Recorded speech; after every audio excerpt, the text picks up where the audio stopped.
доктор Джон Томас всегда верил, что ему суждено спасать жизни. Будучи молодым студентом-медиком, он был наполнен любовью к выбранной им профессии и хотел изменить мир к лучшему. Но после нескольких лет работы врачом, он начал терять веру в себя. Он начал чувствовать себя измотанным, измученным долгими часами своей работы. Кроме того, смерть двух пациентов, за которыми он ухаживал, серьезно повлияла на психическое и эмоциональное благополучие Джона.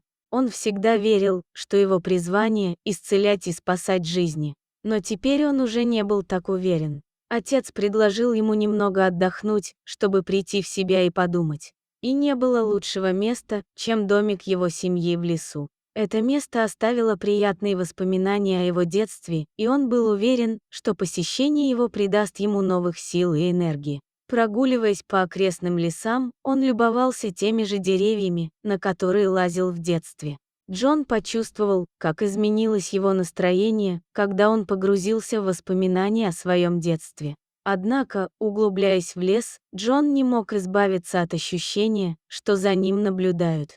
Как будто кто-то или что-то следило за каждым его движением, и это вызывало у него беспокойство. Он пытался подавить это, потому что думал, что это всего лишь его воображение, но ощущение осталось. Тем не менее, он продолжил свою прогулку, стараясь насладиться тишиной природы и воспоминаниями, которые она ему подарила. Шли дни, и Джон наслаждался тишиной и спокойствием окружающего леса, но однажды ночью все изменилось. Джон пил чай на веранде, когда заметил вдалеке какое-то движение в кустах. Мужчина не подозревал ничего дурного и просто остался там, где был, ожидая, когда то, что пряталось за кустами. Внезапно между кустами появился волк. Увидев его, Джон почувствовал, как кровь застыла у него в жилах. Он хотел быстро встать и побежать в безопасную хижину, но тут услышал тихий вой, который остановил его. Это звучало не как типичный волчий зов, а скорее напоминало звук, который издает животное, когда ему больно. Вопль, который он услышал, был похож на крик о помощи. Мужчина принял решение помочь животному, независимо от того, насколько велик риск. Медленно и осторожно он приблизился к волку. Как врач, Джон сначала подумал, что волк ранен и нуждается в медицинской помощи. Но при ближайшем рассмотрении он обнаружил, что тот просто воет, как будто он пытался что-то сообщить ему. Джон был поражен интеллектом волка. Когда он подошел ближе, волк скулил на маленькое безжизненное существо. Сначала Джон подумал, что крошечные существа были детенышами волка. Но мужчина был шокирован, когда увидел, что это была лиса. И, к сожалению, казалось, что ее уже не спасти. Хотя он чувствовал себя неуверенно и не в своей тарелке, что-то в нем шевельнулось. Он все еще был врачом, и каждый пациент, которому требовалась помощь, обязательно ее получит. Независимо от его характера и физического состояния. Он вскочил и побежал за своей сумкой. Джон вернулся со своими принадлежностями и инстинктивно взялся за работу. Его руки двигались с практической легкостью, о которой он давно забыл. В этот момент он увидел проблеск надежды и почувствовал новое чувство целеустремленности. В последний раз, когда он взял в руки свой медицинский инструмент, он чувствовал себя неудачником. Но теперь он начал верить, что снова сможет внести позитивные изменения в жизнь другого живого существа. Врач неустанно работал над безжизненной лисой и сделал все возможное, чтобы восстановить сердцебиение животного.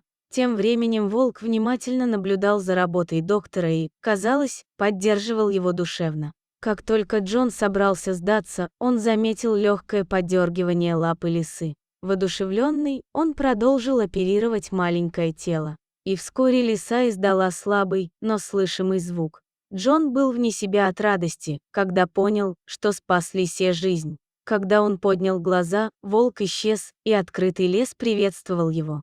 На следующий вечер Джон снова сидел на веранде, размышляя о событиях прошлой ночи, в то время как лисенок отдыхал в уютном тепле у камина. Внезапно тишину ночи прорезал знакомый жалобный вой. Это был волк. Джон был напуган возвращением волка, но он чувствовал странную связь со зверем. И снова волк, казалось, призывал его следовать за ним. Мужчина пошел за зверем и в конце концов добрался до лисьей норы.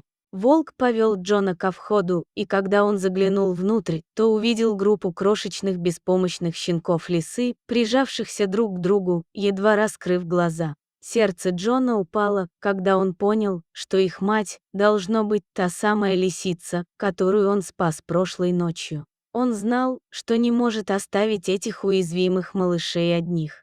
Поэтому он собрал щенков, надежно упаковал их в куртку и отправился обратно в хижину.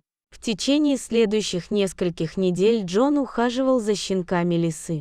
Он вылечил их и наблюдал, как они становятся сильнее с каждым днем. Наблюдая, как они играют и исследуют свое окружение, он почувствовал новое чувство удовлетворения. В конце концов, лисица и ее детеныши стали достаточно сильными, чтобы вернуться в дикую природу, и Джон отпустил их обратно в лес. Полный гордости и удивления, он наблюдал, как они убегают, прекрасно зная, что он внес большой вклад в их выживание. Возвращаясь к своему дому, Джон почувствовал нечто, чего не испытывал уже очень давно. Это было желание вернуться в больницу, в операционную.